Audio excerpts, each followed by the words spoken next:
우리 속담에 소 잃고 외양간 고친다는 말이 있습니다. 그 의미는 고친다는 것이 이미 늦어버려서 아무런 의미 없는 일을 하는 사람을 빚고 와서 하는 말입니다. 소가 도망쳐서 외양간을 고쳐본들 아무런 의미가 소용이 없다는 것을 말합니다. 그런데 요즘 우리 삶을 살펴보면 소를 잃어도 반드시 외양간을 고쳐야 한다, 이런 생각을 갖게 됩니다.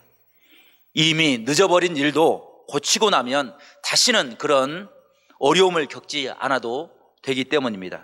하지만 이미 늦어버렸다고 그 일을 무시하고 지나치고 고치지 않으면 나중에 더 큰 어려움을 반드시 겪게 되는 것입니다.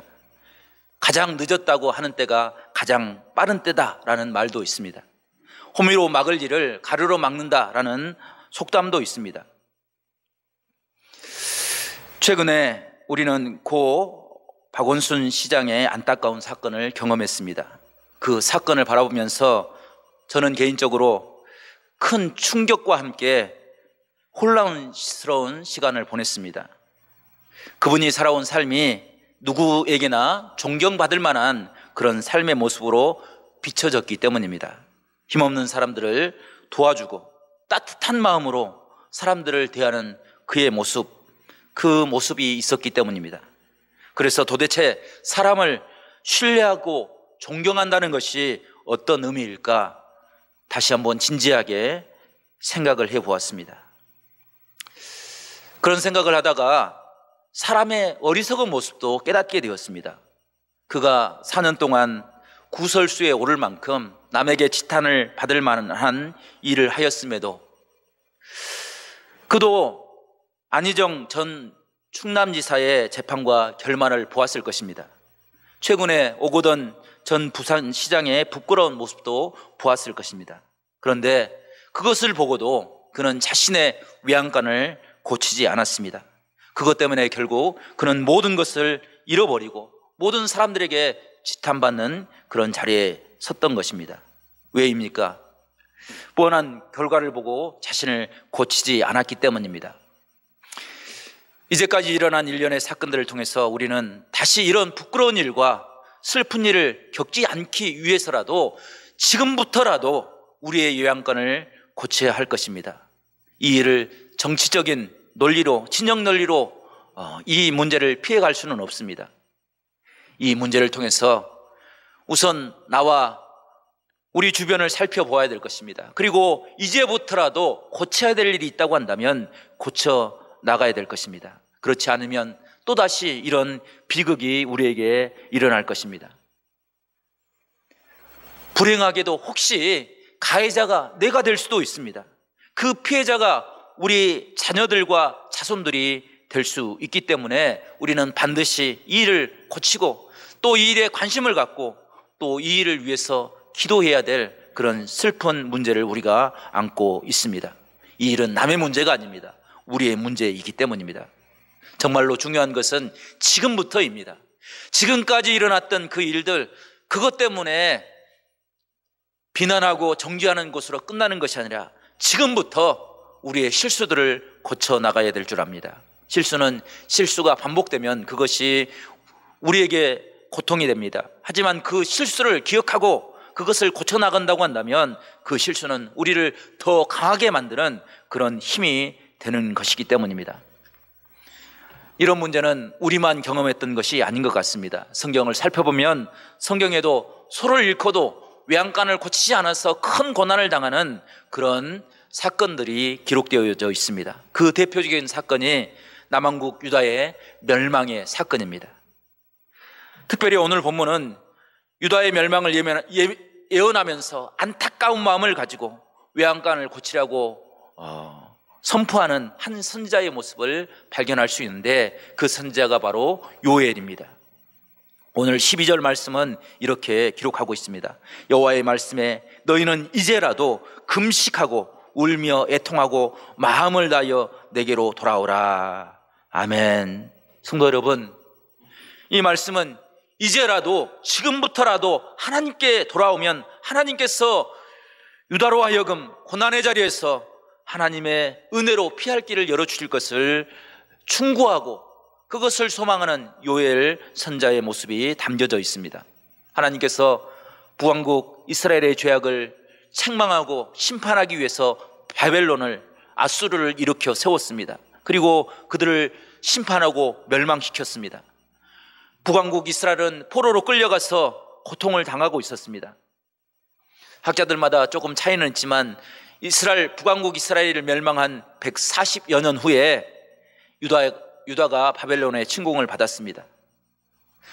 주전 598년 왕족과 귀족과 고급 관리들과 기술자들이 1차 포로가 되어서 바벨론으로 끌려갔습니다. 요엘 선지자가 그것을 보았습니다. 온 이스라엘 유대 백성들이 그것을 보았습니다. 그럼에도 불구하고 그들은 회개하지 아니하고 돌이키지 아니하였습니다. 이제 곧 2차 포로기가 시작될 것을 요엘 3장은 우리에게 기록하고 있습니다. 오늘 본문의 사건이 1차 포로기와 2차 포로기 사이에 주어진 말씀입니다.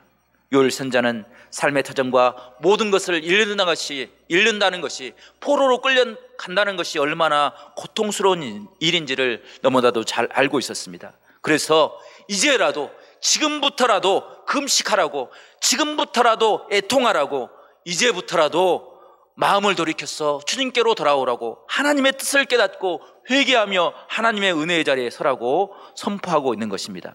성도 여러분, 하나님께로 돌아오라 선포하는 요엘 선지자의 말에는 두 가지 상황을 전제로 이야기하고 있습니다. 첫 번째 상황은, 만일 지금도 이제도 회개하지 아니하고 하나님의 뜻을 저버리면, 하나님께로 돌아오지 아니하면 하나님의 재앙이 임할 것을 선포하고 있습니다. 마지막 순간까지 하나님을 찾지 아니하면 하나님께서 계획하신 그들의 고난이 곧 임할 것을 전제로 하고 있습니다.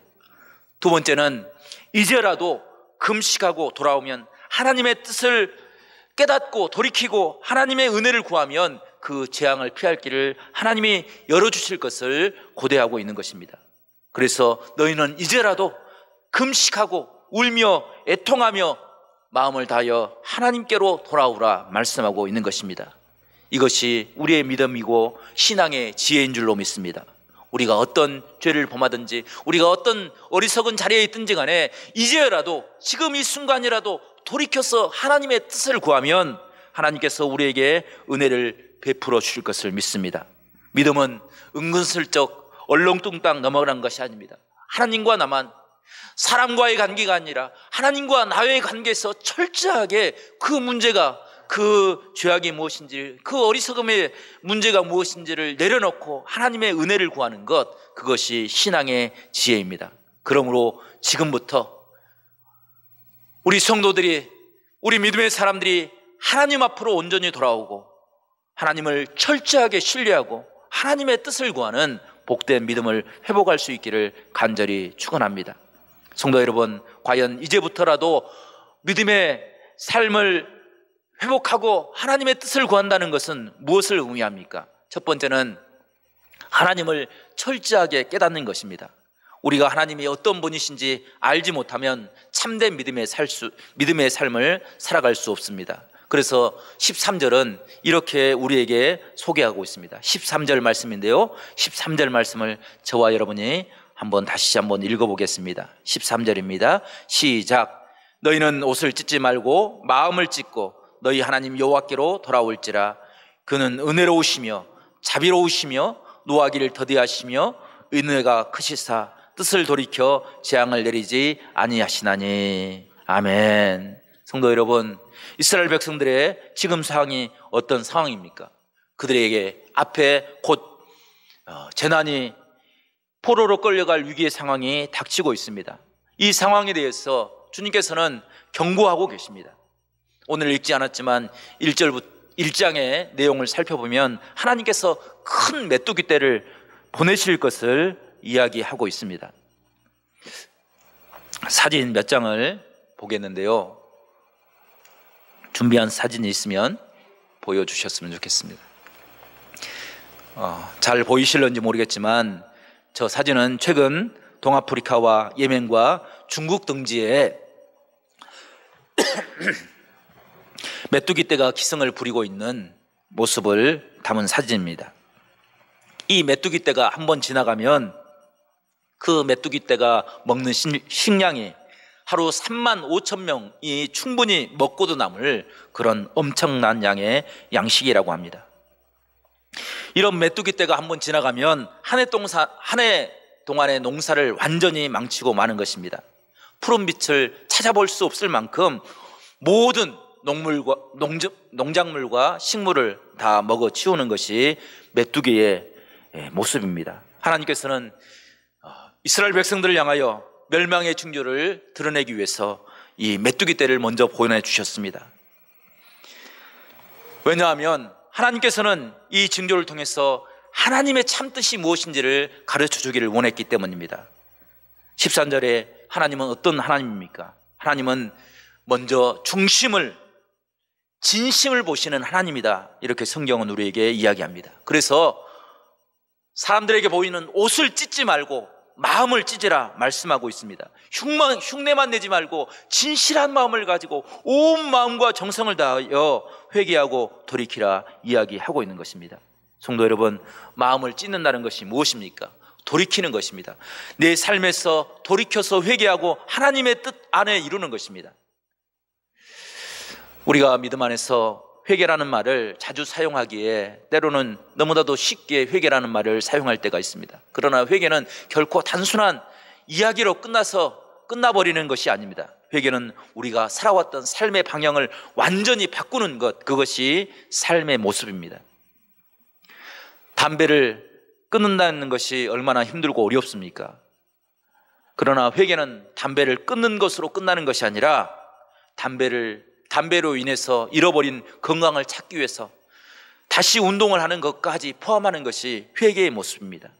내가 추구했던 삶의 방식을 버리는 것으로 끝나는 것이 아니라 하나님의 삶의 방식을 취하는 것, 그것이 참된 회개의 모습이라는 것입니다.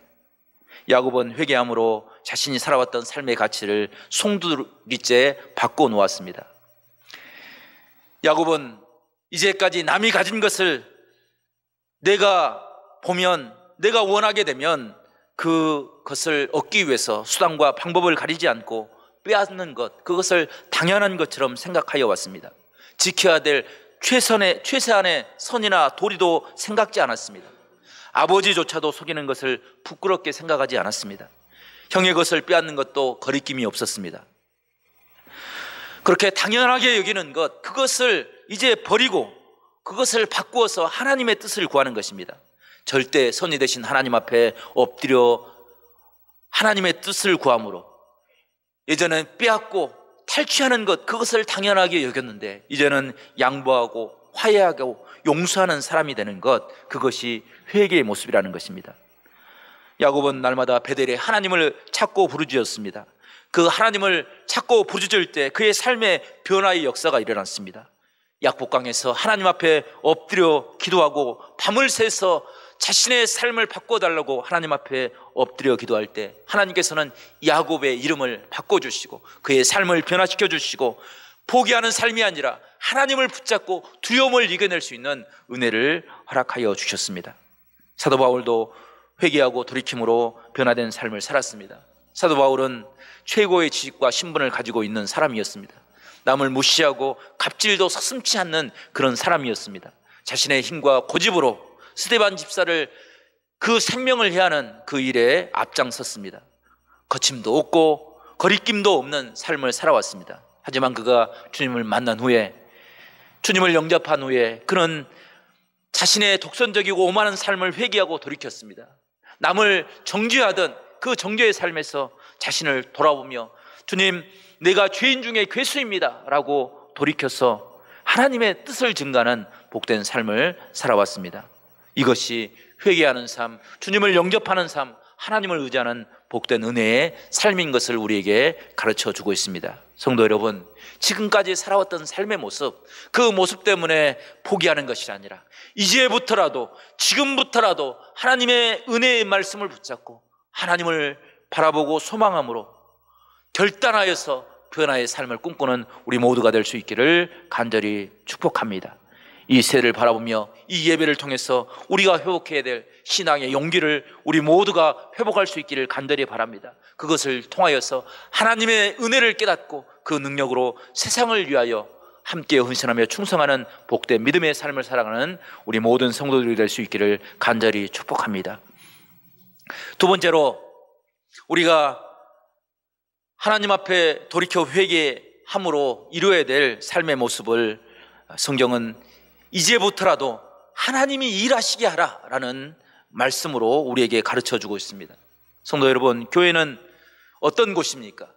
교회는 하나님이 일하게 하시는 곳, 하나님의 말씀을 듣고 하나님의 방법으로 하나님의 뜻으로 일하는 곳, 그것이 교회의 모습인 줄로 믿습니다.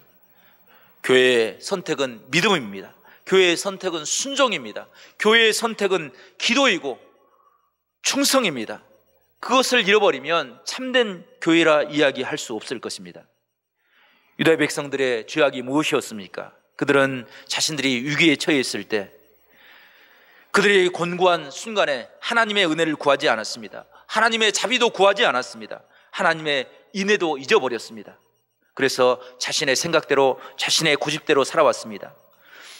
최소한 믿음의 사람들이 지켜야 될 그 믿음의 모습을 잃어버리고 사람의 모습을 드러낼 때 요엘 선지자를 통해서 하나님께서 이렇게 말씀하십니다. 15절 말씀, 너희는 시온에서 나팔을 불어 거룩한 금식일을 정하고 송이를 소집하라 말씀하십니다. 뿐만 아니라 17절 초반에 보면 여호와를 섬기는 제사장들은 낭실과 제단 사이에서 울라라고 말씀하고 계십니다. 성도 여러분, 온 백성들을 향해서 나팔을 불어서 성회를 소집하라 하나님께서 말씀하십니다. 그리고 그 성회를 지키며 금식을 선포하며 하나님의 거룩함을 회복하라는 것입니다. 제사장들은 낭실과 제단 사이에서 울며 하나님의 은혜를 불쌍히 여겨달라고, 우리를 구원해달라고, 하나님의 은총을 베풀어달라고, 하나님의 기업을 욕되게 하지 아니하고 이방 백성들로 하나님이 어디 계시냐 조롱받지 않게 해달라고 울며 기도하라 말씀하고 계십니다. 이스라엘 백성들이 위기의 순간에 새롭게 변화됨으로, 거룩함을 회복함으로, 하나님께서 우리와 함께 하시는 은혜를 바라봄으로 함께 모여서 기도할 것을 권고하고 계시는 것입니다. 사무엘상 7장을 보게 되면 이스라엘 백성들이 미스바에 모여서 하나님 앞에 기도하는 모습을 보게 됩니다.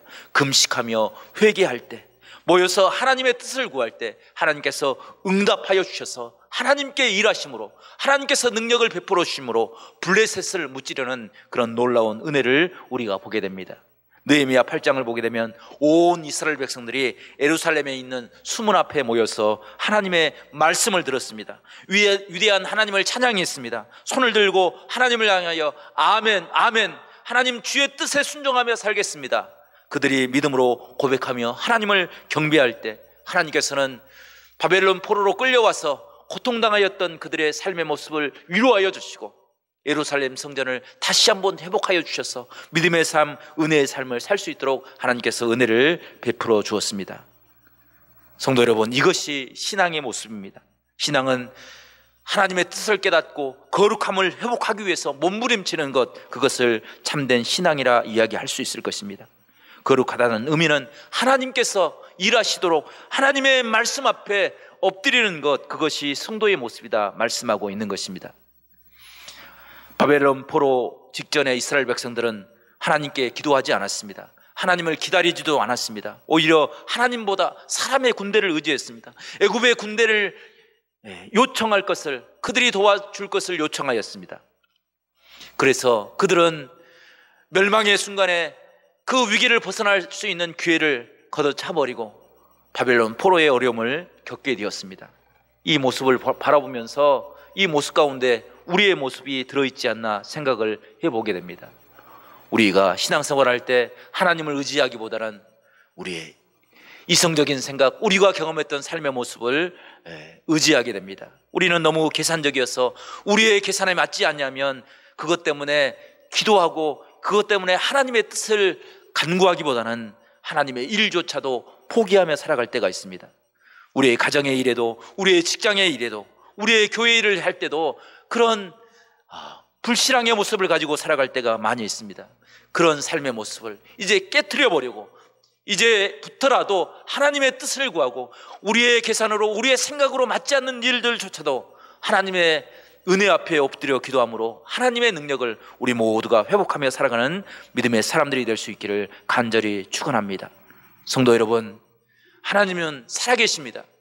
하나님은 은혜로우시고 자비로우시고 하나님은 우리를 불쌍히 여기시는 은혜의 하나님이신 줄로 믿습니다. 그 인애가 우리를 구원하는 축복이 되는 것입니다.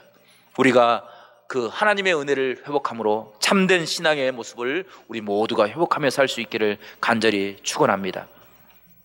폴트 슈나이더라는 사람이 위대한 실패자라는 책을 썼습니다.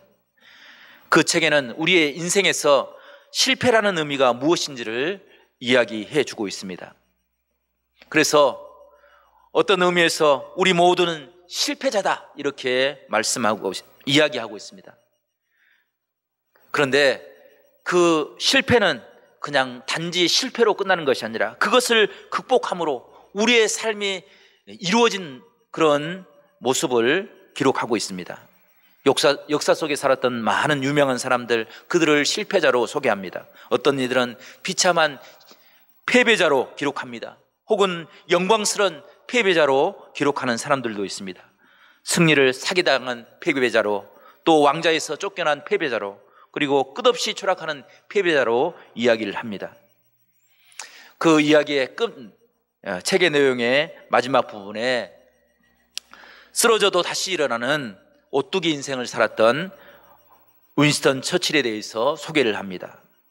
윈스턴 처칠은 4번 실패한 후에 아무 일도 없었다는 듯이 다시 일어나서 4번의 승리를 쟁취한 인물로 소개를 하고 있습니다. 그는 31살에 차관으로 공직을 시작하였습니다. 그리고 1911년 해군 장관에 올랐습니다. 그러나 처칠은 오스만과의 전쟁에서 실패하고 장관직에서 물러나게 됐습니다. 그럼에도 불구하고 그는 절망하지 않고 다시 도전하였습니다. 프랑스 전쟁의 전선에 나가서 1917년 군수장관이 되어서 신무기인 탱크를 만들어서 승리로 이끌었습니다. 전쟁이 끝나자 그는 하원 선거에 출마했지만 3번씩이나 실패하고 떨어졌습니다. 그러나 그 실패 때문에 모든 것을 포기하지 않고 오히려 처칠은 더 큰 꿈을 꾸고 노력하였습니다. 그래서 처칠은 독일이 폴란드를 침공하자 64세에 다시 해군 장관이 되었습니다. 그리고 그 승리를 이루었습니다.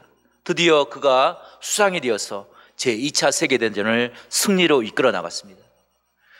76세에 다시 수상에 선출되었고 1953년에 노벨 문화상을 받게 되었습니다. 이런 화려한 삶을 살았던 그 처칠이 어린 시절 중학교 때 영어에 낙제 점수를 받아 3년 동안 진급을 못했다고 합니다. 뿐만 아니라 육군 사관학교를 들어가고 싶었지만 실력이 없어서 포병학교에 들어가는 그런 아픔도 있었습니다. 그러나 처칠은 그 실패 때문에 절망하고 좌절하는 것이 아니라 그 패배를 이겨내므로 능력 있는 사람이 되었습니다. 진급하지 못한 순간, 육군 사관학회에 들어가지 못하는 순간에 그는 절망하지 않았습니다. 그때 포기하지 않고 그때부터 노력했습니다. 그 아픔이 있는 때부터 그는 달라졌습니다. 그 아픔이 있는 그 순간에 그는 변화되기 위해서 몸부림치며 노력했습니다. 그것이 그의 능력이 되었던 것입니다. 처음부터 모든 것을 잘하는 사람은 없습니다. 처음에 누구나 넘어지면서 걸음마를 배웁니다. 걸음마를 배우고 나서야 걷게 되고 뛰게 되고 달리게 되는 것입니다. 정말로 부끄러운 일은 걸음마를 하면서 넘어지는 것이 아니라 뛰어야 될 때 뛸 수 없는 것, 그것이 수치이고 부끄러움입니다. 성도 여러분, 혹 우리에게 이런 부끄러움이 있다고 한다면 이 부끄러움 앞에 우리가 정직할 수 있기를 바랍니다. 그래서 그 부끄러움을 다시 만나지 않도록 일어나서 함께 노력할 수 있는 그런 축복이 있기를 간절히 축원합니다. 성도 여러분, 지금이 중요합니다. 이제까지 살아왔던 과거의 삶이 아니라 지금 이 순간 이제부터라도 다시 변화되기를 꿈꾸는 그 결단의 모습, 그것이 우리를 하나님의 은혜 가운데 세우는 능력이 될 줄로 믿습니다. 사랑하는 성도 여러분, 이제부터 이 나라와 민족을 위해서 함께 기도하기를 바랍니다. 이제부터 교회의 사명과 사역을 위해서 함께 기도할 수 있기를 바랍니다. 이제부터 우리 가정과 우리 자녀들을 위해서 기도할 수 있는 믿음의 사람들이 될 수 있기를 간절히 축원합니다. 그래서 모든 고난을 이겨내고 하나님의 영광, 하나님의 축복을 마음껏 누리며 풍성한 은혜 가운데 하나님의 은혜를 찬양하는 복된 믿음의 사람들이 될 수 있기를 간절히 축원합니다. 바벨론 포로 가운데 이스라엘 백성들에게 지혜를 허락하여 주셔서 하나님을 찾게 하시는 은혜의 하나님, 그 하나님이 우리의 삶의 여정 가운데 동행하여 주시고 고난과 환난 속에서도 우리를 지키고 인도하시는, 우리를 일으키시는 은혜를 베풀어 주실 것을 믿습니다.